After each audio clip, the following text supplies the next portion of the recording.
So today I did some serious testing on Jutsu and Onmyo magic skills, and I found some really cool stuff.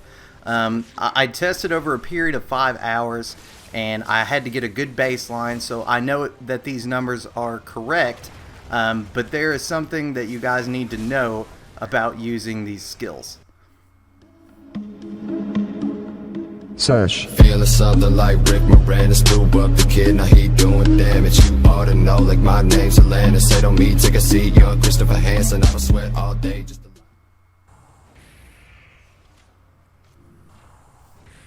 So first off, to tell you a little bit about my testing, I used a katana at first, and I just got a simple baseline attack damage range.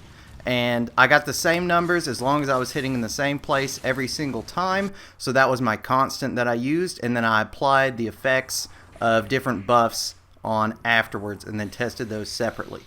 And the one thing that really makes this interesting is that these attack buffs, they are almost treated like elements. There is a resistance to these.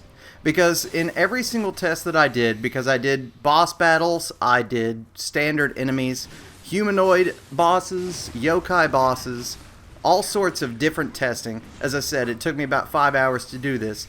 There were two different percentages that you would get. Either one had, no resistance, and the other one would have resistance. And one could have a resistance to power pills and not have a resistance to Carnage, or vice versa. But what I found was that power pills, they have two different ranges. It's either a 25% buff to your attack damage, or it's a 40% buff to your attack damage. And Carnage, this one's kind of crazy. It is an 82% buff or 107% buff. So, as I said, this is treated almost like an element because there are two different damage buffs that you can get from these two specific attack items. And I thought that was really cool. And those were pretty powerful items. They were probably the best ones that I tested. Now, on the opposite side of the Carnage Talisman, you do get a defense decrease. And I tallied this up to be 98%. You take 98% more damage than you would if you did not use this talisman.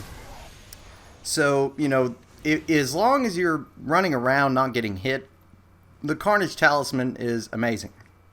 It increases your damage almost double, 82% to 107%, but it always decreases your defense by 97%. So if you're going to use it, just know that you are going to take almost double damage anytime that it is applied to you.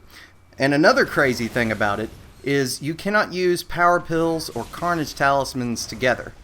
They don't stack on top of one another. The last one that you use, because I tested this as well, the last one that you use is going to be the one that's applied.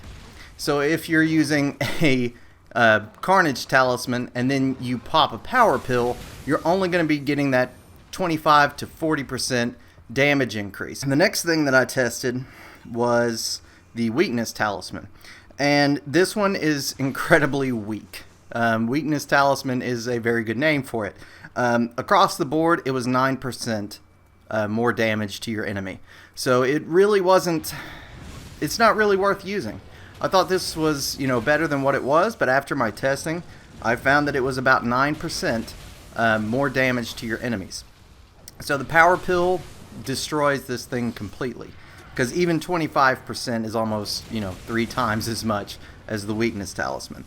After that, I did a little bit of testing on the defense items. So first off, I wanted to test Steel, which is a defense talisman. And from my testing, I found that it was 6% damage reduction. So it's absolute garbage. It's not good at all. And, as I said, I would get a specific attack, and I would let an enemy attack me and see exactly how much that was. And if the number was constant, if it was the same attack damage every single time, that's when I would test the Steel Talisman. and it only came up 6% in every single time that I tested. And that's really not very good for one of these spots. I tried the Protection Talisman, and I found that it was in between 700 and 1,000 damage that gets removed when you're using this talisman. I couldn't find the exact ranges because this one was much harder to test because you had different attacks and variables, but it's somewhere in between that 700 and 1,000 damage range. Well, that's going to do it for the video today. If you liked it, hit that thumbs up and subscribe if you're new, and I will see you on the next one.